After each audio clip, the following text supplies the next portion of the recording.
Et quelqu'un machinalement l'a ramené à l'intérieur. Pas possible. Car dans ces cas-là, j'aurais dû retrouver 2 exemplaires du journal. Et sur l'exemplaire que j'ai retrouvé, il y avait les empreintes de Monsieur de Beuville et les vôtres. Si cela avait été votre exemplaire, seuls les vôtres auraient dû y figurer. Non.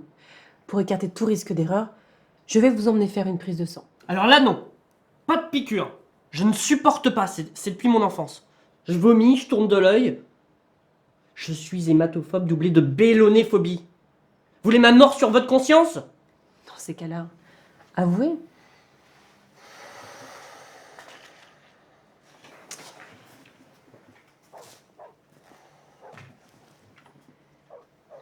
Je vous écoute.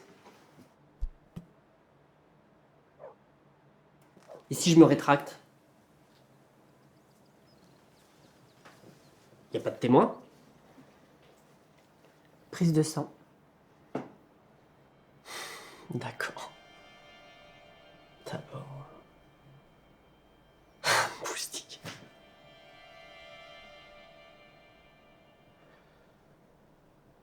D'abord, il n'y a jamais eu de terre rare. C'est chasse gardée des autorités.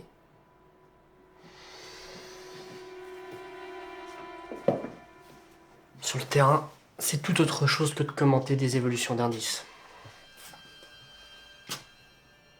Mais il y avait l'argent. Beaucoup d'argent. Trop, sans doute.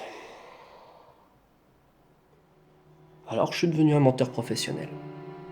Pendant 2 ans, je lui ai fait croire tout ce qu'il voulait croire.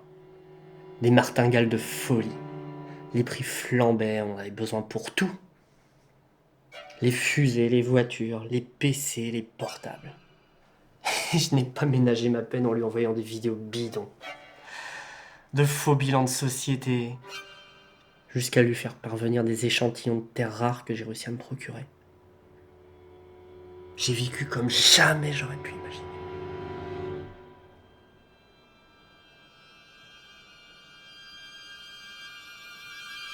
J'avoue avoir poussé le bouchon très loin. Trop loin sans doute. Jusqu'à lui faire acheter à prix d'or des terrains sans aucune valeur. Mais c'était si simple. Tellement simple. Mais un jour, il s'est brutalement réveillé. Il me sommait de rentrer illico, sous peine de cesser tout paiement. Là, j'ai compris que j'étais cuit. Ma nouvelle vie, mon avenir, et la prison se profilait dangereusement à l'horizon. C'est à ce moment-là où j'ai envisagé de me débarrasser de lui.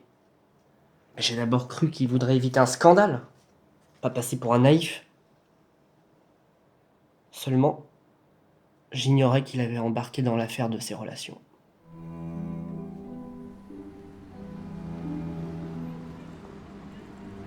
J'ai donc tout planifié. Depuis mon arrivée à mon hôtel, sorte de tour de Babel, où tout le monde est anonyme. Je me suis grimé,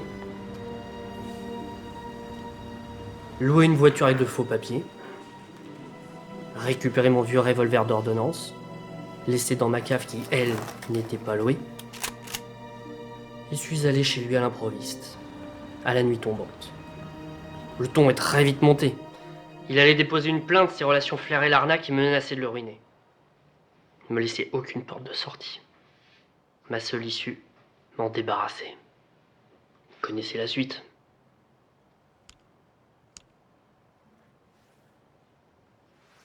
Venez. Je vous emmène.